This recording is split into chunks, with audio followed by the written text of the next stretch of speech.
Assalamualaikum warahmatullahi wabarakatuh. Bismillahirrahmanirrahim. Alhamdulillahilladzi mala'a quluba awliyai bimahabbatihi wa ikhtassa arwahahum bisyuhudi 'azamatihi wa hayya asrarahum lihamli a'ba'i ma'rifatih. Allahumma shalli ala sayyidina Muhammadin abdika wa nabiyyika wa rasulikan nabil ummi wa ala alihi wa sahbihi wa sallim tasliman biqadri 'azamati dzatika fi kulli waqtin wa hin amma ba'd. Kita lanjutkan episode berikutnya Al-Hikam. Ini kalau di syarahnya Ibnu Ajibah itu episode yang ke-127. Jadi begini, manusia itu seringkali mengklaim, maka dengan ibadahku nanti aku akan pasti begini. Maka dengan doa-doaku aku pasti akan meraih seperti ini. Maka dengan fana yang aku rasakan, yang aku ini nanti pasti. Seakan-akan manusia ini memiliki kemampuan gitu loh ya, untuk mengatur anugerahnya Allah, mengatur fadl rahmatnya Allah. Ini manusia ini sebenarnya ini hawa nafsu manusia yang seperti itu. Ya, bahkan ketika Anda mungkin berzikir, wah aku kepingin merasakan zikir yang seperti ini rasanya. Emang bisa kita memprogram rasa? Ya, nggak ada yang bisa mampu. Ya, maka dengan segala, bahkan begini, oh dengan tirakatku begini-begini, puasaku ini, aku bisa menghilangkan diriku semuanya. Nanti pasti Tuhan yang akan datang kepadaku. Tidak. Ya, ini diingatkan oleh Ibnu Athaillah ini ya. Lau annaka la tasilu ilaihi illa ba'da fana'i masawika wa mahwi da'awika lam tasil ilaihi abada. Ya. Andai kata ini ya, Anda tidak bisa sambung wusul kepada Allah kecuali setelah seluruh keburukan Anda menjadi manusia suci, kemudian keburukan Anda disirna semuanya, atau dan gitu, seluruh klaim dirimu, keakuanmu, egomu itu terhanguskan, maka sesungguhnya Anda malah tidak akan pernah bisa nyambung selama-lamanya kepada Allah. Jadi bagaimana dong kalau begitu? Nah ini berlanjut. Walakin idza arada ayyusilaka ilaihi, satara wasfaka biwasfihi wa ghatta na'taka bina'tihi. Kalau Allah ingin mewusulkan Anda, menyambungkan dirimu kepada Allah, jadi yang mewusulkan dirimu kepada Allah itu bukan dirimu, ya Allah itu sendiri. Ya. Wah, aku bisa wusul apaan? Yang mengusulkan dirimu itu Allah. Bukan kemampuanmu, bukan fanakmu, bukan leburnya dosa-dosamu, bukan. Ya, tapi ketika Allah berkehendak, ini kehendak Allah semua, mengusulkan dirimu kepada Allah, maka Allah menutupi sifatmu dengan sifatnya. Jadi bagaimana menutupi sifatmu dengan sifatnya ini? Maka Anda ditakdirkan fana, kesadaran penuh fana, dan seluruh klaim sirna tiba-tiba. Maka yang hadir hanya adalah sifat-sifat ilahiyah, bakoknya sifat-sifat ilahiyah padamu. Karena itu jangan sok-sokan, gitu ya.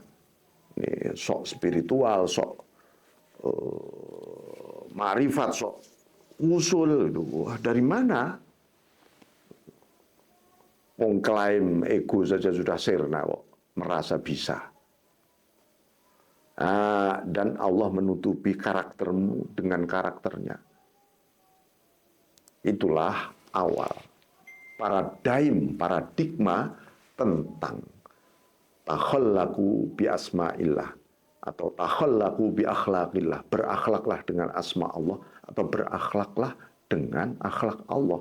Ya, kalau Allah menakdirkan berkehendak Anda berakhlak dengan akhlak Allah, maka Anda difanakan sifat Anda. Seluruh karakteristik manusiawi Anda dihanguskan oleh Allah.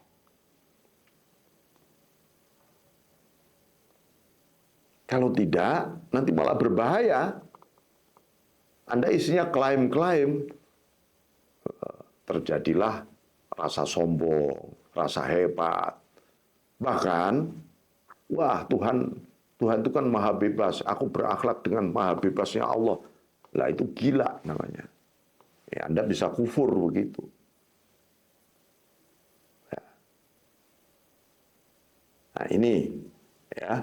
Fawasolaka ilaihi bima minhu ilaika la bima minka ilaihi. Ini harus dicatat. Fawasolaka. Allah mengusulkan padamu, menyambungkan padamu. Ingat ya, sambungnya kita dengan Allah itu bukan sambung zat dengan zat. Ya, bukan sambung zat dengan zat. Itu mustahil. Mustahil.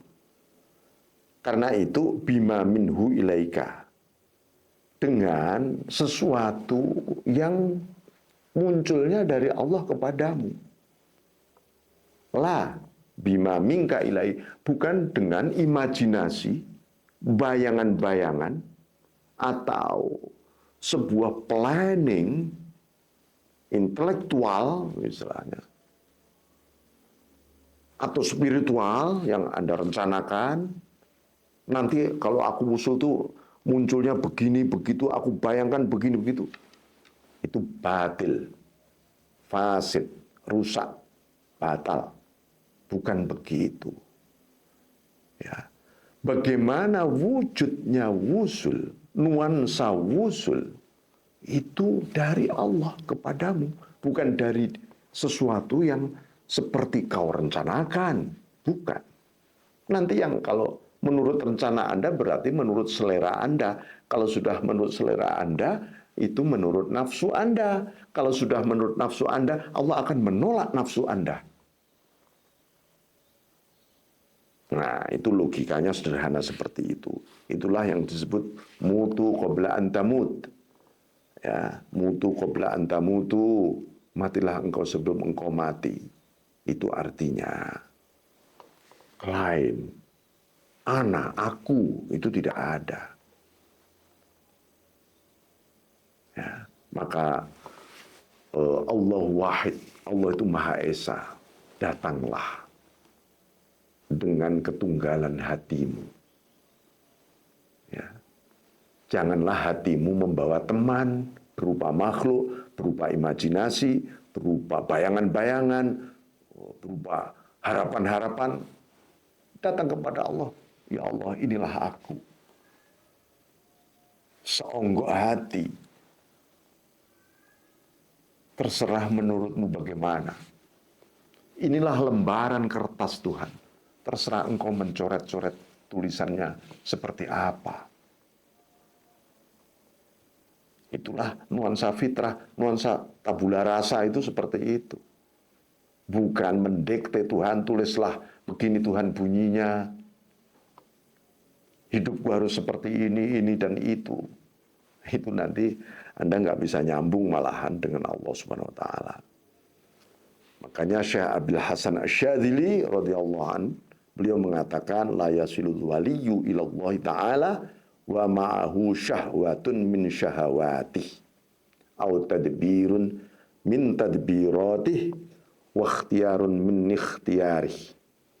Seseorang wali saja itu tidak akan nyambung kepada Allah, usul pada Allah, selama di dalam jiwanya ada sedikit saja tentang selera syahwatnya.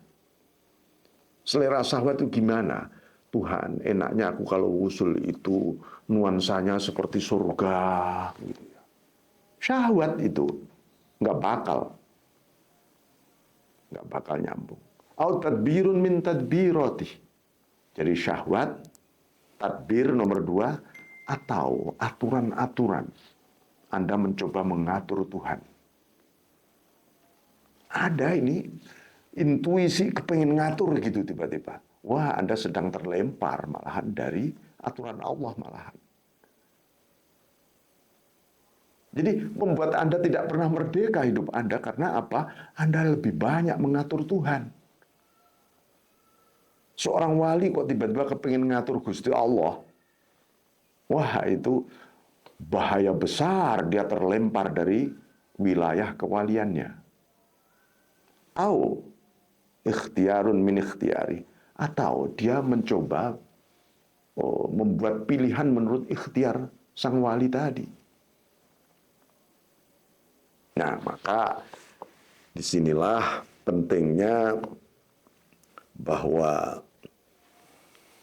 soal penjernihan diri, pembersihan diri, penyucian diri, itu sesungguhnya juga dari Allah. Ya, kalau Allah menyucikan hati hambanya, dia ditakdirkan taubat, banyak zikir, banyak istighfar, banyak merasakan la haula wala quwata illa billah yang sesungguhnya. Jadi itu.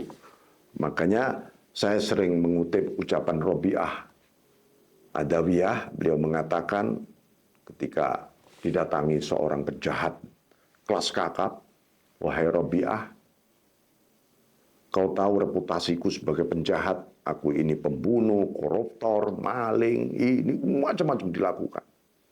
Kalau Allah mengampuni, kalau aku bertobat, Allah mengampuni dosa-dosaku apa enggak ya?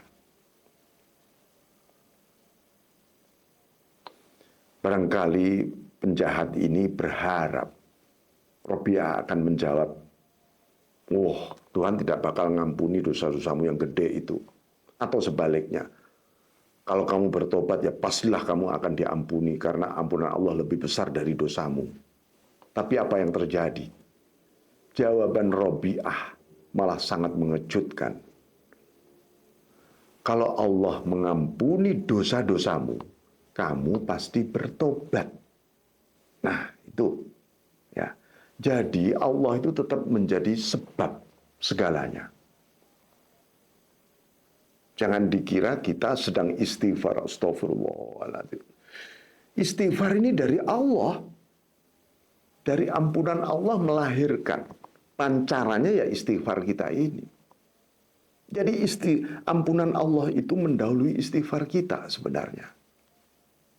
Jangan sampai Anda mengklaim, gara-gara tobatku, gara-gara istighfarku, Allah mengampuni dosa-dosaku semua.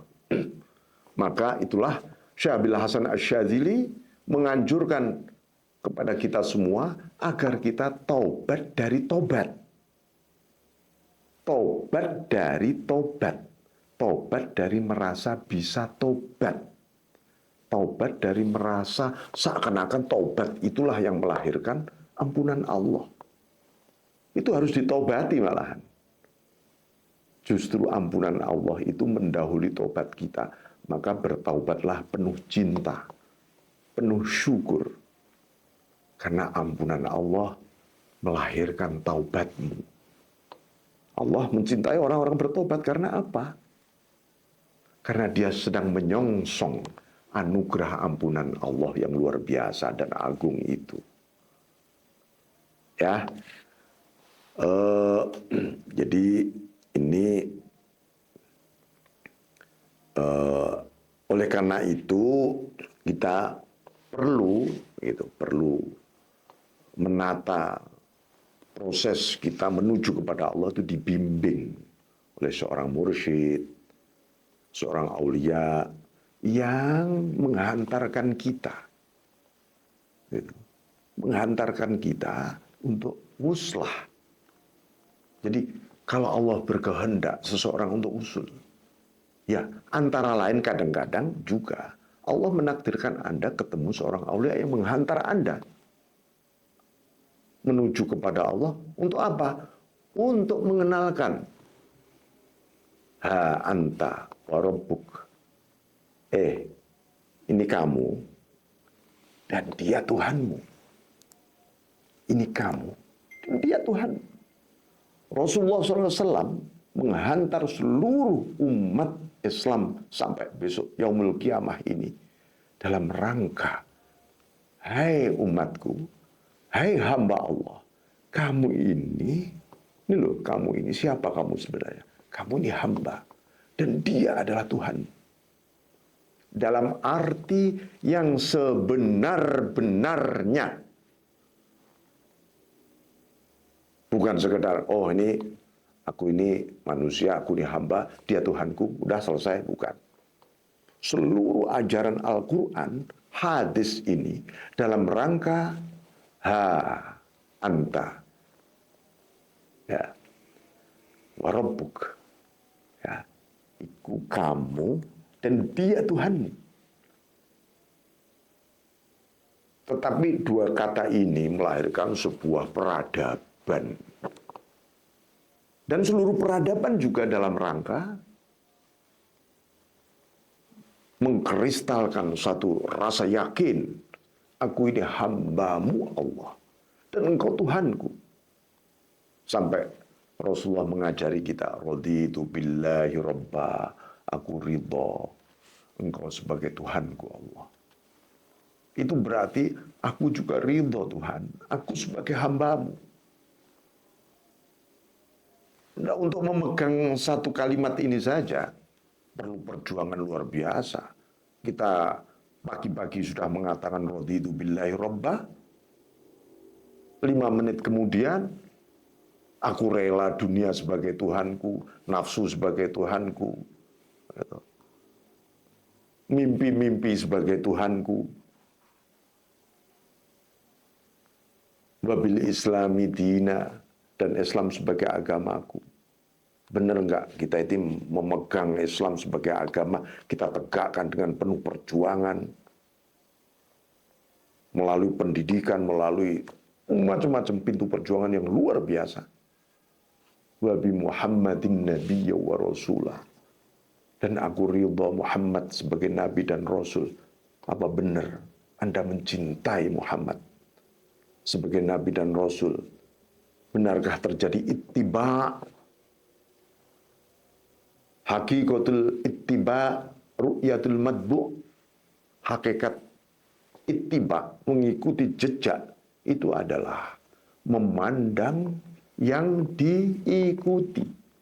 Memandang dengan pikiran, dengan akal, dengan hati, dengan sir, rahasia batin kepada yang kita ikuti. Itu dawuhnya Syekh Abil Hasan Asyadzili. Ya. Demikian wallahu a'lam bishawab, wallahu muwaffiq ila aqwamit thariq. Wassalamualaikum warahmatullahi wabarakatuh.